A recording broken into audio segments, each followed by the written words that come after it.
Donc, les Assises d'origine, c'est un événement qui est consacré, comme son nom l'indique, à la défense et à la promotion des signes d'identification de la qualité et de l'origine. Donc ça aura lieu le mercredi 24 mai au matin dans une des salles du Hall 3. Et le thème cette année, c'est comment concilier tradition et innovation. Effectivement, les signes d'identification de la qualité et de l'origine sont fondés sur des cahiers des charges qui, par nature, stabilisent le mode de production de ces produits et les ancrent dans leur territoire et dans leur culture. Mais dans le même temps, il y a effectivement des contraintes extérieures qui peuvent venir impacter cette stabilité des cahiers des charges.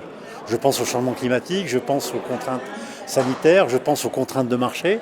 En effet, si on prend le cas de la vigne, pour prendre un exemple emblématique de notre région, le changement climatique impacte effectivement les cépages et la qualité des cépages qui sont aujourd'hui dédiés à la production viticole. Et la question peut être posée, est-ce que dans 20, 10, 30 ans, on aura le même matériel végétal? Et si la réponse est non, effectivement, comment peuvent ou pas s'adapter les cahiers des charges des AOC à ce changement?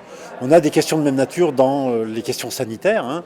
Je pense à l'influenza aviaire, je pense aux règles sanitaires concernant la protection du consommateur en termes de santé des produits, avec l'utilisation du bois en fabrication fromagère, ou dans le cadre de l'influenza aviaire, comme on le rappelait tout à l'heure, des modes d'élevage sont-ils compatibles avec effectivement la maîtrise de cet épisode. On a également des contraintes de marché. Souvent, on valide des productions pour le produit brut, or on vend de plus en plus de produits élaborés. Jusqu'où, effectivement, on peut appliquer l'AOC à ces produits élaborés.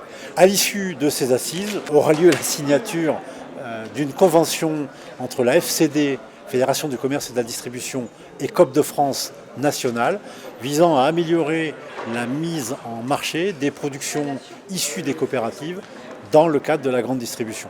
Là aussi, c'est une consécration pour notre événement, puisque ça se passera à Bordeaux, une instance nationale qui choisit Bordeaux pour venir officialiser cette signature.